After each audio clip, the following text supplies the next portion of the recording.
if All right, that's the recording is going. All right, perfect. Well, welcome everyone to the Small Business Tech Talk. We really appreciate that you guys joined us today. Let me share my screen so you can see the beautiful presentation that I created for you. All right, here we go. So we are the small business leaders. We meet every first Friday of the month, generally without any issues and conflict. So we try to meet together here. Usually there's a bigger group.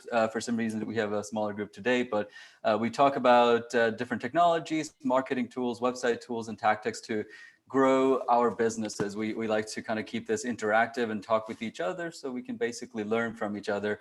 Casey and I lead this group, but we're not the experts at everything, and we like to learn from you as well. So we really thank you for joining us here. We have a few items here that we want to talk about today. So we'll kind of do an intro to us. So this is it, and then we will have you sign in as well, so we can send you future information about our tech talks that we're doing. The next one will be, I believe, April 2nd. Is that right, Casey? You're leading that one, so if you like April 2nd, then that is that we'll probably do that. Not April 1st, because I will make too many jokes. Great. But basically our group is, we basically try to do this 10-15 minutes of what we call tech talk. So usually we pick a topic that is interesting to you guys, hopefully. And today we'll talk about how to hire a freelancer. We'll get into a breakout discussion room. Because we have a smaller group, we might just keep it here with us, just chatting about difficulties in hiring and what some of the things that we've learned in the past, etc. And then we'll kind of share the things that we learned from that. And then we'll wrap up at the end of the hour today. It actually might be shorter because we have a smaller group today, which is great, because we like to keep this as interactive as possible. So we really want to focus on helping you guys learn different things. So if you have any ideas on different things that you're interested in, different topics, let us know. Casey, would you please introduce yourself? Sure. Yeah, I have a business called Be Traffic Ready. I'm primarily a website copywriter, so I help people with the messaging on their homepage to make sure that it connects with their ideal clients so that they're motivated to take action. But I'm just generally interested in marketing strategy. Yeah, and I'm Mo Hussein. I started my business called Data Up after many years in the technology space, and I was doing a lot of analytics. So that's actually what I focus on now. I help businesses understand their customer experience through analytics and help them improve their online presence, like their website, so they can basically have more revenue, get more customers, etc. And since we have a small group today, I would like to introduce you guys if you are able to chat. So John, are you able to Can you hear Yes, me? we can hear you. Yes. I'm a SCORE mentor here in Houston. Oh, great. Been so for about 5 years. Okay. Never had so much fun.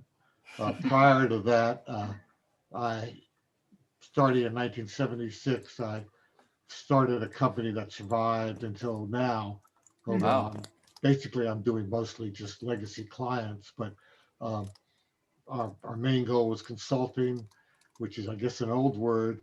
We did a lot of software development, a lot of, like for Greyhound, we helped change their labor organization, and Wow. we did Coca-Cola. And the other side is did lots of little small business startup type people. So, Okay.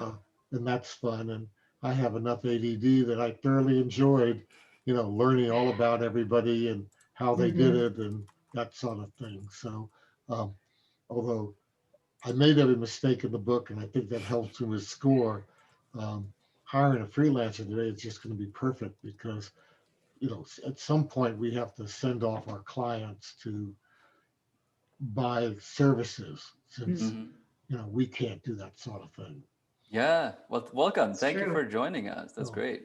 Thank you. All right. So Dennis, can you chat as well? Do you want to let us know who you are? I think Dennis might be having audio issues. Dennis, feel free to put something in the chat if you like, and we'll chat with you a little bit later on as well. So just for everyone's information, we are now starting to record these sessions. So it helps folks that couldn't make it here today. We do generally have a lot of people joining. So I believe there were some conflict today. So if you have any issues and being recorded or anything like that, feel free to go off of your camera and also mute yourself if you're not interested in being recorded. So without much more chit chat here from my side, which I can be a very long-winded person, let's get started. So today we're going to talk about how to hire a freelancer.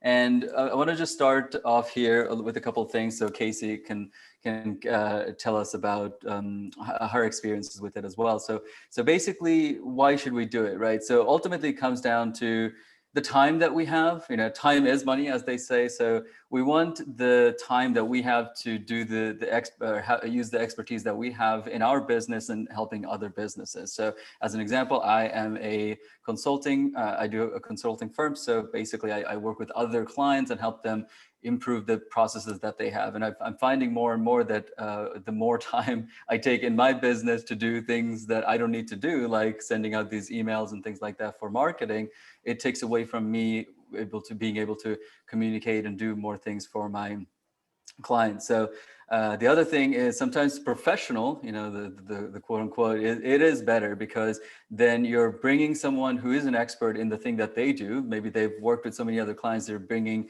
some of their expertise and experiences, and they're using that for our business to improve whatever we're trying to do, whether it's marketing, whether it's development, etc. And ultimately, the whole earning power is the other area that we want to focus on, because as I said before, time is money. So if you're spending more time with your clients, likely you'll get more money out of that, right? So that's sort of the idea. So that's what we want to focus on today. And I want to introduce. There's one other idea, Mo. So let's say you have this idea that you might like to be collecting emails off of your website, but you just can't get it together to put up a lead generator and start having an email list. The longer you put that off, the less money you're making because your funnel is broken. But if you hire someone to fix your funnel, then that's additional earning power for you as well. Oh, Dennis, thank you. And Okami Jana, if you want to jump into the chat and just introduce yourself quickly, that'd be awesome. Thank you for joining us. Yeah, thank you. And so I'll introduce three different platforms. Actually, I unshared my screen, which was the wrong time. Let me share that back again. One moment here. Where is my screen? There it is.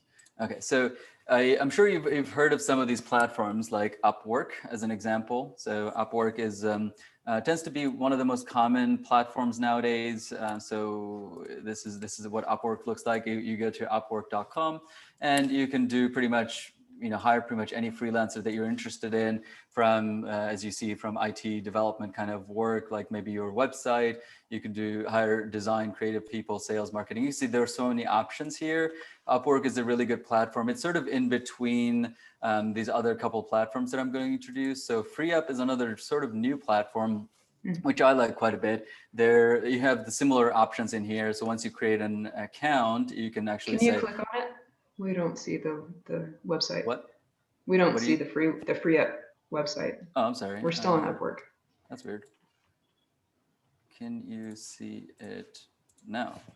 Yes. Yeah. Okay. Sorry about that. So freeup.net looks like this. That's just the URL right there. Once you click in start hiring, then you'll be able to say, okay, I want to hire a developer, or I want to hire an assistant, whatever your needs are. And then you can kind of go through the whole thing. Like, okay, I'll put up a little ad, and then you'll get people to sign up for your service that you're interested in. Now, the thing that I will point out with FreeUp is it is one of those platforms where it tends to be people that have more experience, and they're sort of picked for you essentially. So that's one of the things that I like about FreeUp.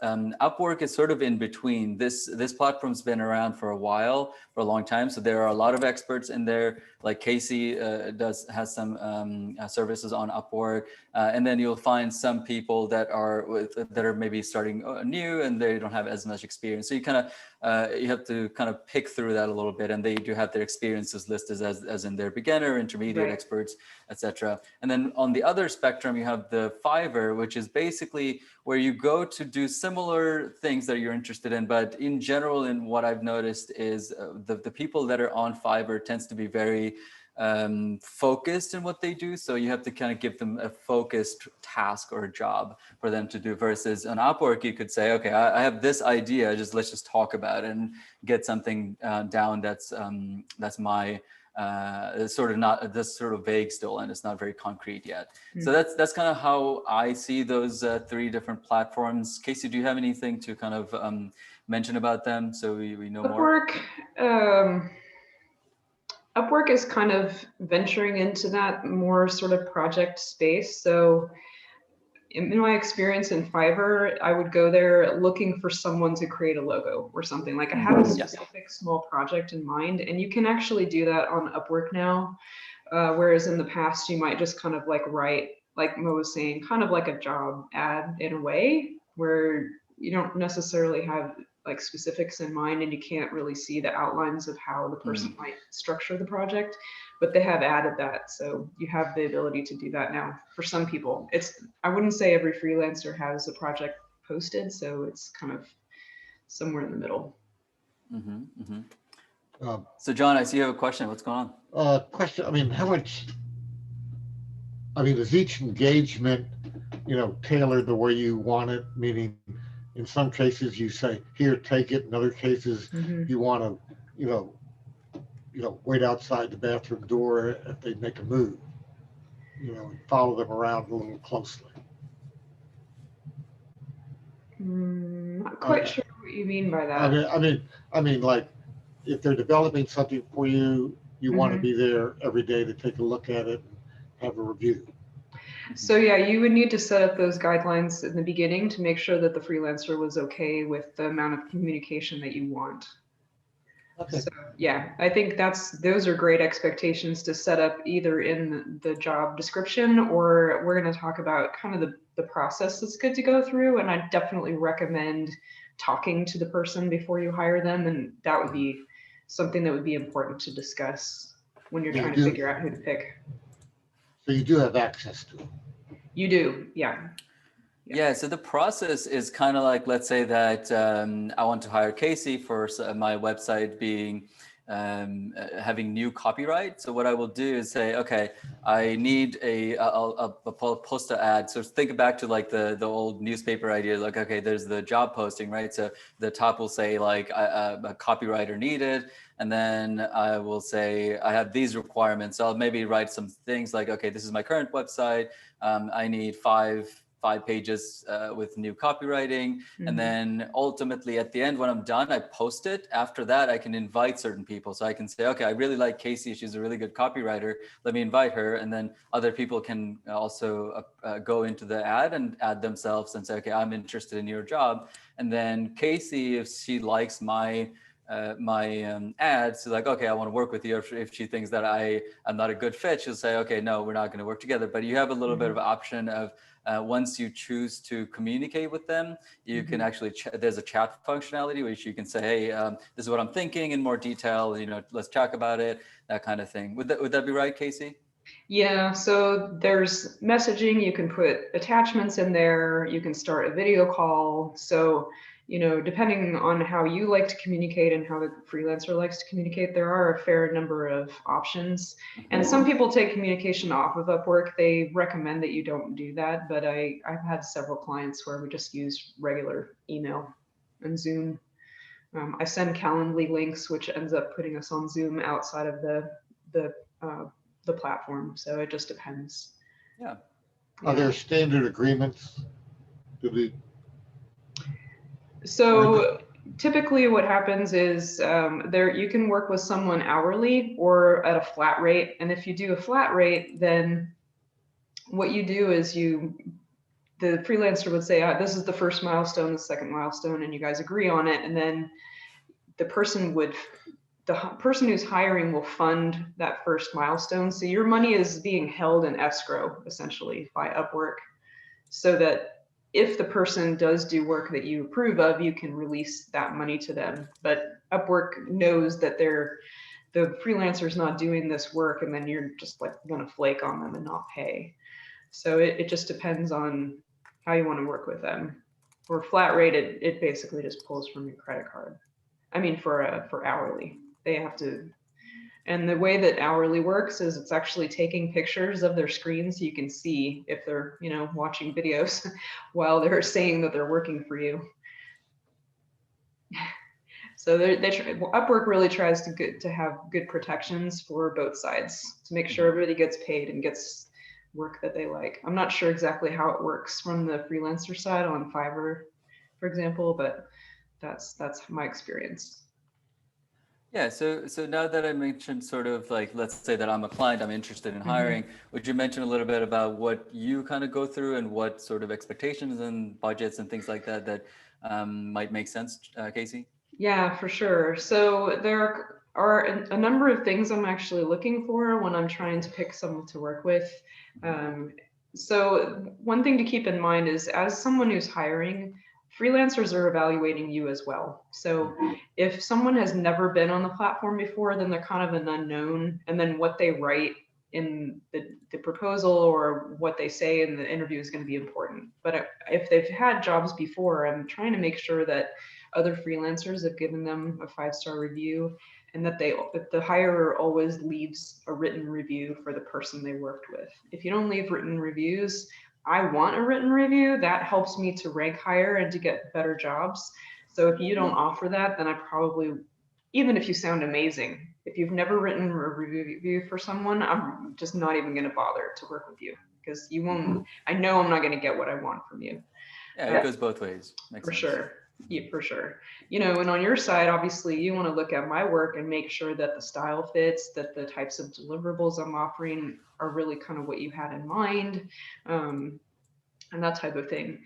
And then, depending on what level of person you're working with, if you want to hire someone cheap, if you want to train them in the way that you like to do things, you might want to look for a beginner. And in that case, you want to be extremely clear about what your expectations are. If you're looking to hire an expert, if you know you're not an expert and you just really want this person to take your project and run with it, then you need to not be super picky about all these things. So I will frequently look at the ad, as Mo says, and make sure that it doesn't have like 18 different things that they expect, because I'm not looking for a job. I'm looking to work with someone as a partner, and I want them to trust that I'm an expert.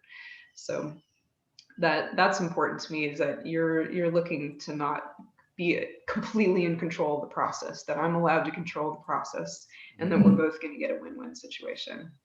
Yeah. And then another thing that I've learned just from experience is that I don't accept an offer before I talk to the person on Zoom, and that person's got to have their video on. I don't want to go into a black box with someone who's a mystery. I had an offer come for a big project. It was a $1,000 project, and the person didn't even think they needed to meet with me. They just sent me an offer, and I insisted on meeting with them. And what happened was, the guy runs his business on video, but he refused to meet with the video on. So I'm just looking at like this black screen, and it turned out that our expectations for the project were just completely different, and it was not a good fit for either of us at all. So we ended up not working together, and it would have been a mess if I would have accepted that offer. So I think that interview is very important. And Mo, you have an experience that's similar, I think. Yeah, that is definitely similar. So I in my business, I do a lot of analytics and development work for my clients. So I actually eventually decided that I needed some help on doing so. So what I did was hired a freelancer who actually turned out to be like a long-term freelancer or contractor, however you want to phrase that for me. So it's kind of like if you needed an assistant, like you're probably going to need an assistant for 6 months or what have you, right? So what I did was I went to Upwork. I put a ad for a developer that I needed. So I was like, okay, I need experience on WordPress development. I need some experience in Google Analytics, etc. And it was fairly open-ended, kind of like what Casey was mentioning. She likes with her clients, because I knew that this was something that had to be long-term, because I needed someone's help fairly consistently every month. So what I did was I got a few people interested in my ad, and I kind of messaged them back. It's like, hey, okay, so I have some questions. Tell me more about what you've done in the past, etc. Kind of like an interview, but in a chat form. And then I narrowed it down to 3 people, and I actually had a video interview with all 3 of them. And what ended up happening was one of them, I immediately knew it wasn't a good fit because of the experience and various other things that I heard from them. Then I kind of was left down to 2 people. And ultimately, it was kind of like, okay, so I like this one person. I was actually going to hire one person up until the very last moment when I had a conversation with the other person. And the way he was talking is kind of like, so he was very interested in the things that I do, and he was very curious about learning. So it's almost like the point that Casey made is, if you want someone to be learning with you and kind of becoming your assistant or whatever you're interested in, it kind of grew over time. So over that interview process, I realized that the person I was going to hire actually wouldn't be as good of a fit as the person that I wasn't thinking about hiring. But that process of maybe like a week and a half that I was kind of chatting back and forth about various different things with them, it just kind of fit and it just kind of worked out. And I've had this freelancer working with me for a little over 6 months now. So it's great. It's been a really good experience for me. And I found him through Upwork. So it's one of those things where you really need to know sort of either what you're specifically looking for, or very vaguely kind of like what Casey likes is like, okay, I need these things, and can I find someone that is a fit for me?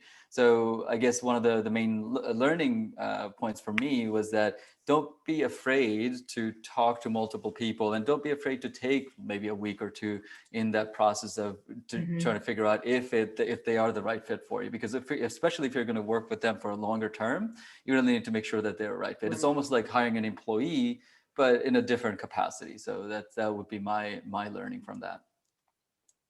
Yeah, what's interesting about this is that every person has such a different mix of skills, and you might find someone, like I hired a guy to make a logo who's actually a really good website designer.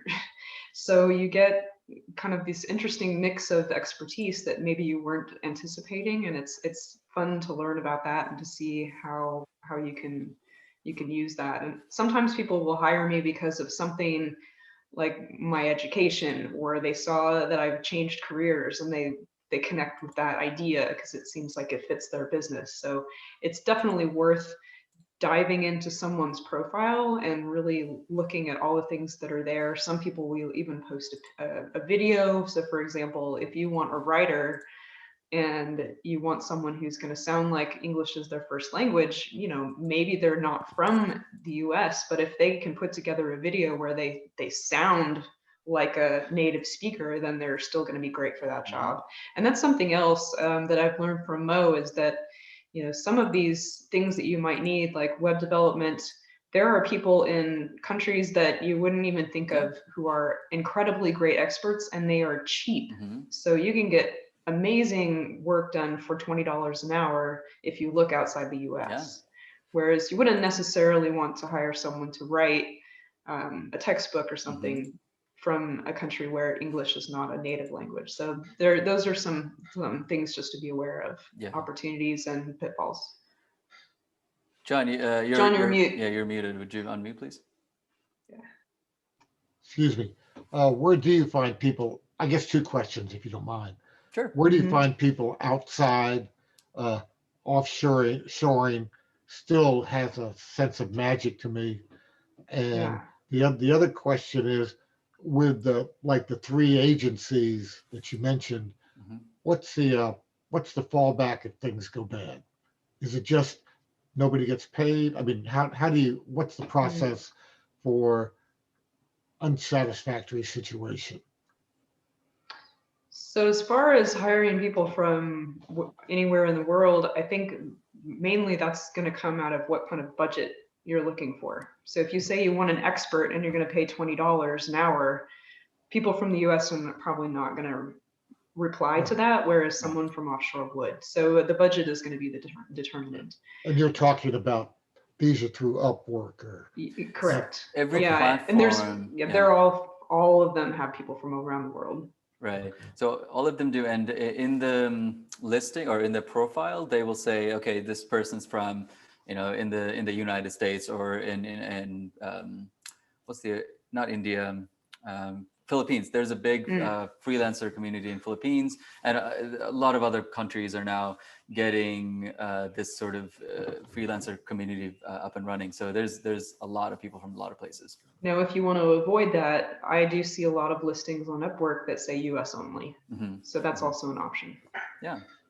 The main thing that I would say around the hiring freelancers from outside of the United States is communication, as Casey mentioned, depending on what you're doing. If you're doing anything copyright, I wouldn't hire anyone from outside of the US. That's probably one of the first things. You mean copywriting, not copyright. That's illegal. Sorry, copywriting.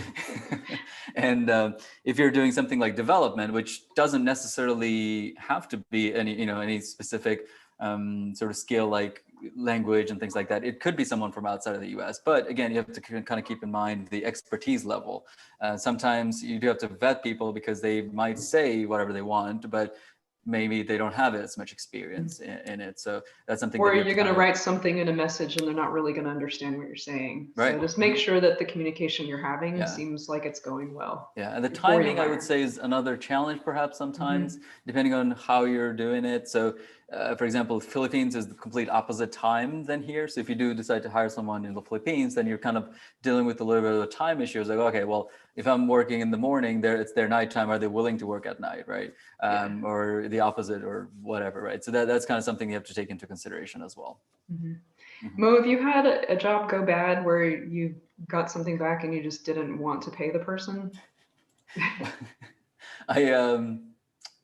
No, not necessarily. I think most of the jobs that I've put up, I've been pretty lucky in the sense that I had a communicative relationship with them. So even though it was like, okay, so like I had this one graphics thing that I needed done. So I basically needed 100 images, the background removed. It's kind of like this, like you can't see my backgrounds, right? So it's something like that. So I sent 100 images and they kind of, got their background removed, but I noticed that there's some certain things that were not removed, and I'm a very detailed person. So I was like, hey, could you remove this thing? There was probably like 5 images or something. The next day they did that and it was all good. So I feel like most of the time I've had situations where like I'm communicating with them through the process. So it's like, collaborative environment versus like, here's your stuff, leave me alone. It was never like that for me.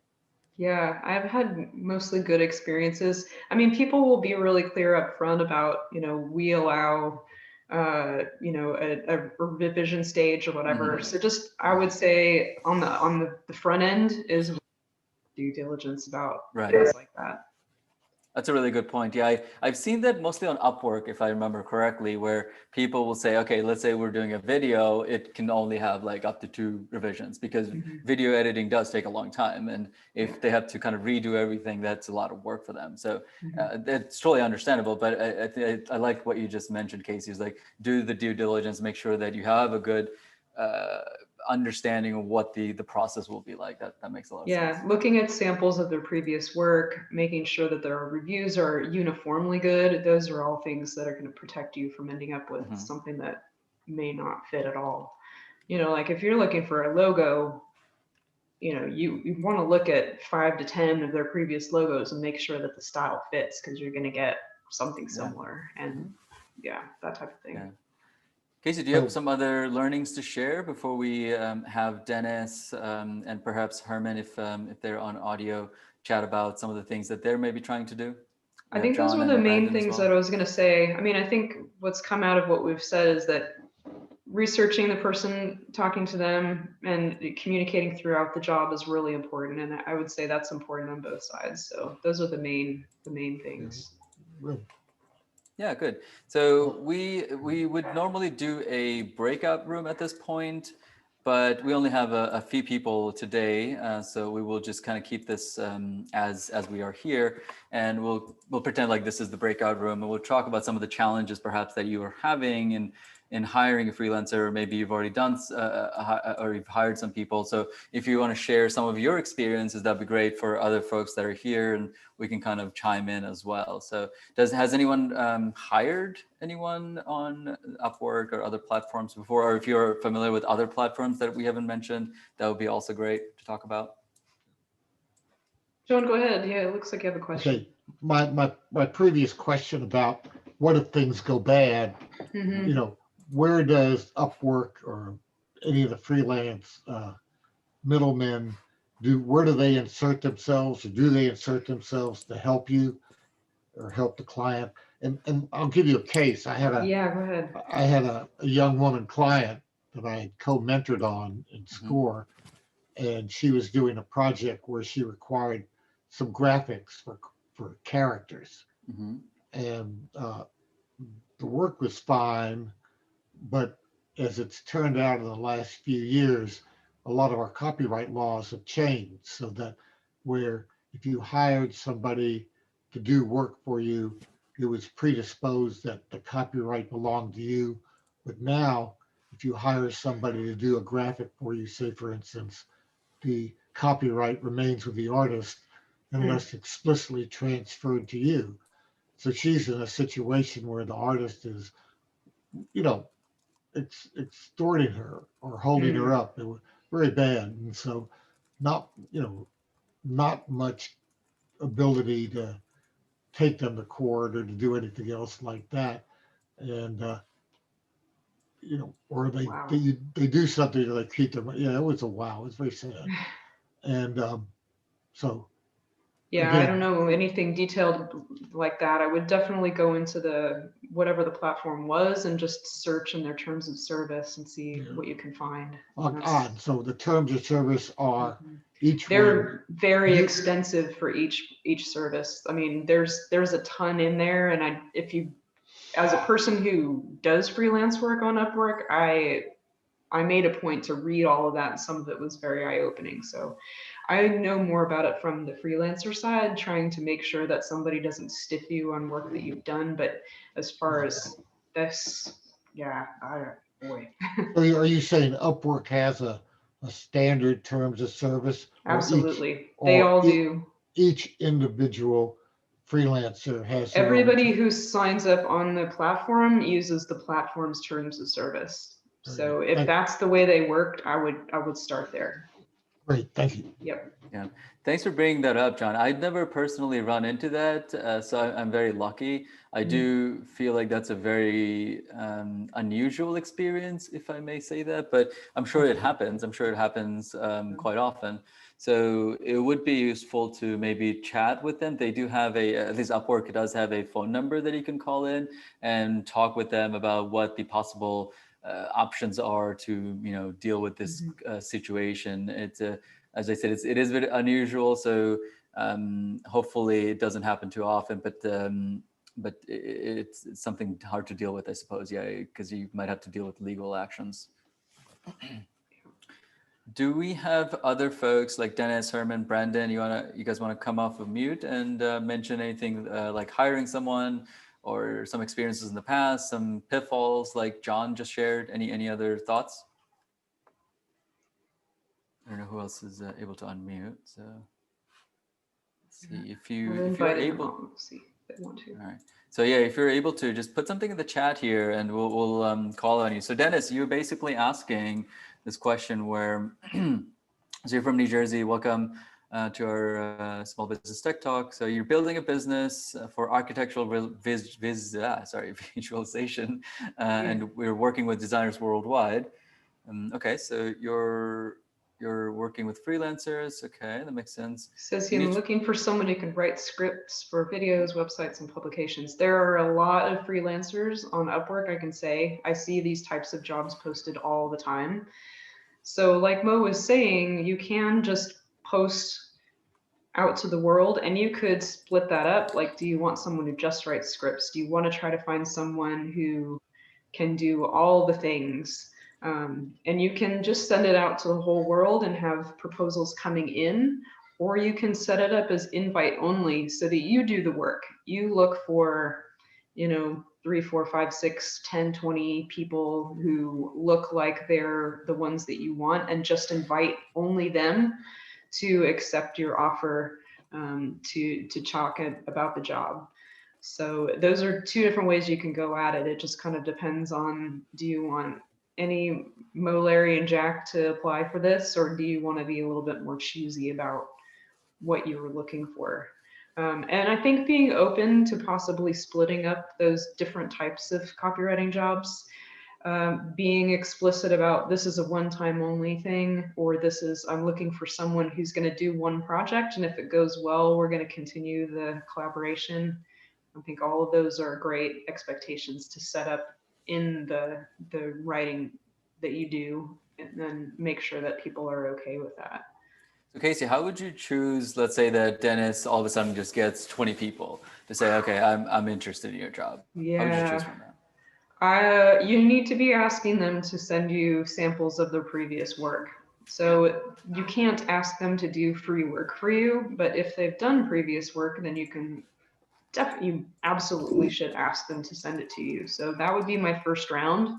You don't want to talk to 20 people, that's going to take forever. But if they all send you samples, and you can be specific about the types of projects that you generally work on. So if you do graphic design for, say, a specific vertical, like most of your clients are whatever, then ask for samples of writing that are in that same vertical. Don't ask for people to write about fashion when all they've written about is pets or whatever. So if you can find people who have experience with the types of content that you actually need to provide to your clients, I would ask for those samples. Some people are going to send crap. Some of them are going to send the same thing they sent to 100 other people, and you can weed them out very quickly. So those 20, you're not going to get 20 that are all awesome candidates. So some of them will eliminate themselves. And some people will actually write their advertisement with like a word at the bottom, like include this word in your proposal so that I know that you actually read this and you didn't copy and paste the same proposal to everyone. So those are some other tricks that people use to make sure that people are really responding uniquely to their job post. And then once you find some samples that you're pretty impressed with, or you think you could work with, then open up the conversation and ask to meet with them. And I would ask to communicate with them in the way that you want to communicate with them as you work with them. So if you want to communicate on Zoom, if none of them are good, then well, I mean, a resume is not really the same. So yeah, I would ask for examples of the types of things that you're asking for. If you want people to write website copy, or you want them to write video copy, then I would ask for samples of that specifically instead of something really different. And then, yeah, if you want them to respond quickly to written messages inside of whatever platform you're using, then communicate with them that way and see how they do. And if they're not communicative, then you want to get rid of them.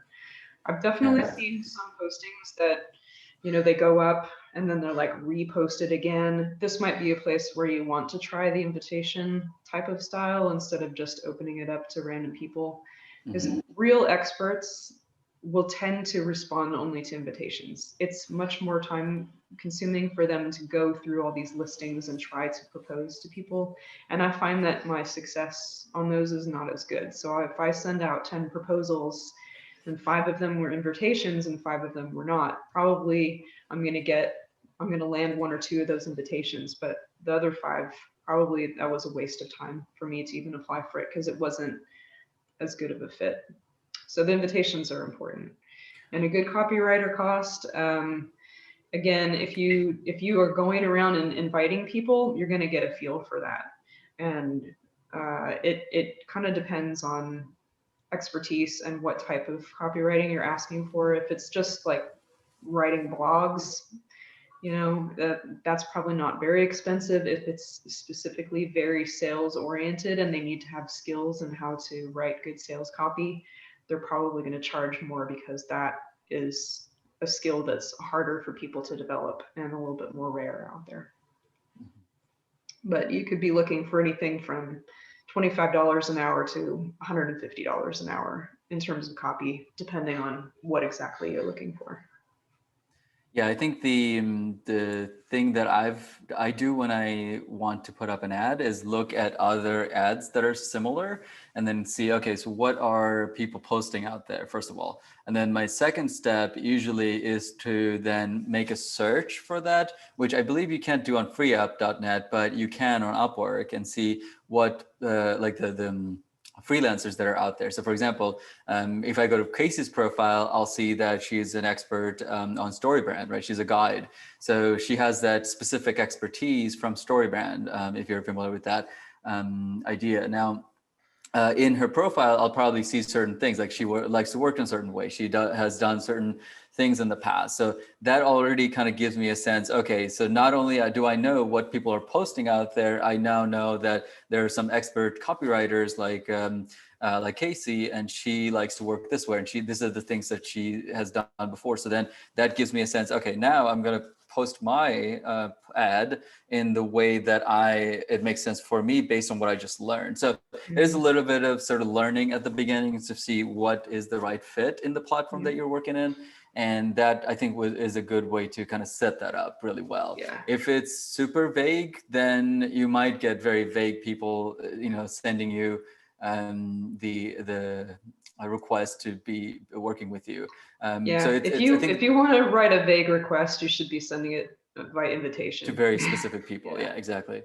So that would be helpful. I guess another thing, Casey, what do you think about this? Like, what if Dennis kind of created some or found some examples? Let's say that he really likes your website copy, and he's like, okay, here's the website that I'm sort of interested in. Can you do some work like this? Do you think that would work? I mean, if you say, hey, I saw some of your work, or I know that you like to work with a flat rate and you're charging X flat rate, and I'm going to set that as my budget, that's super attractive to me. But yeah, you want to make sure that you look in my profile and you see some samples. And then if you ask for more samples that you like those, I think that's really important. And look for somebody ideally who's done work that's similar to what you want. Right. So we have a little bit more time. Do we have anyone else that's interested in chatting about some of the challenges that you're facing in hiring a freelancer, or maybe some things that you've learned that you want to share with us so we can hire freelancers better next time? I know we have Herman, Gwen, and Brandon as well in the meeting here. Do you guys have any thoughts? I'll let you unmute yourself and chat if you like. Or if you've been thinking about hiring a freelancer, if you want to just mention what you're looking for, or we can maybe have some suggestions to help you go forward, like for Dennis. And you can drop it in the chat as well if you're not comfortable asking. Of course. All right. So we'll pause here until someone has any question, and we'll wrap this meeting up shortly. I do want to make sure that for next meeting, I can get you guys a meeting invite over and reminder for the next topic that we come up with. If anyone has any topics that you're interested in, that would be even better. We can craft something up for you guys that you're interested in. So that would be great. So I'm going to put in the chat the sign-in form. So if you do that, then I'll have your email and I can send that reminder out next month at the beginning of the month, which should be the April 2nd day, which is the first Friday of the next month. So Mo, will you send out the link for the recording to these folks too? Because I know a bunch of them have joined late, so they might want to. Of course, yeah. So I will send out a link as long as I have your information. In fact, what I'm trying to do is I'll probably put it on my website for the time being, and then you can review it in the future if you like. So I will try to do that as well in the near future. Cool. So it sounds like we probably are good.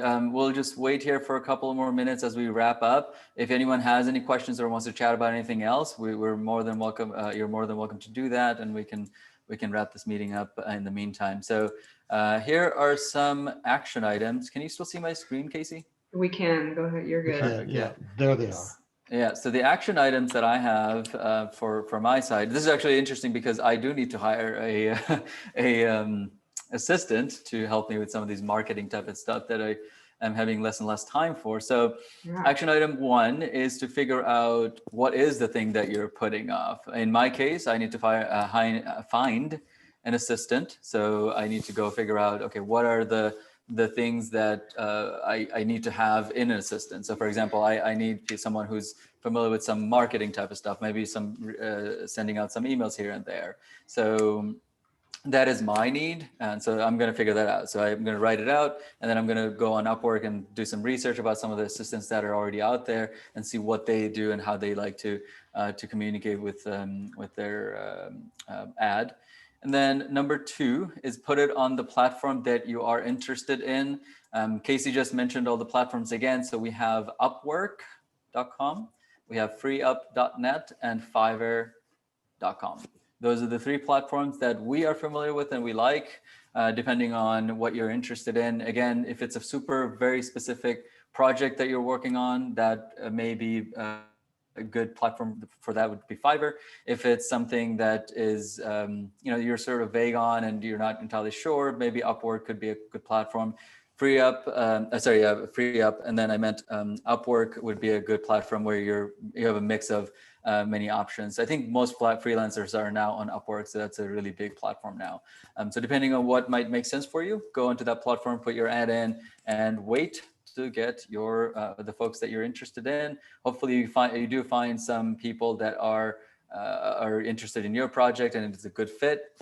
Try to have some interviews with them, whether it's through video chat or however you like to do your interviews, and hopefully that gives you a sense of how you can move forward with your ad that or the freelancer that you need.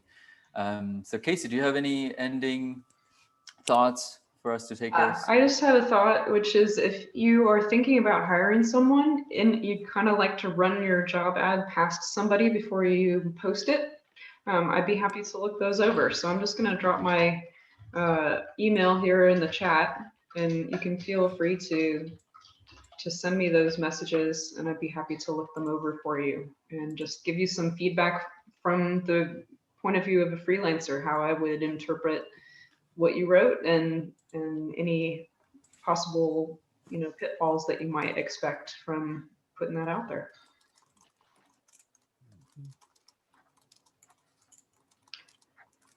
All right, so we should be good. We'll stop record. Casey, would you stop recording? That we can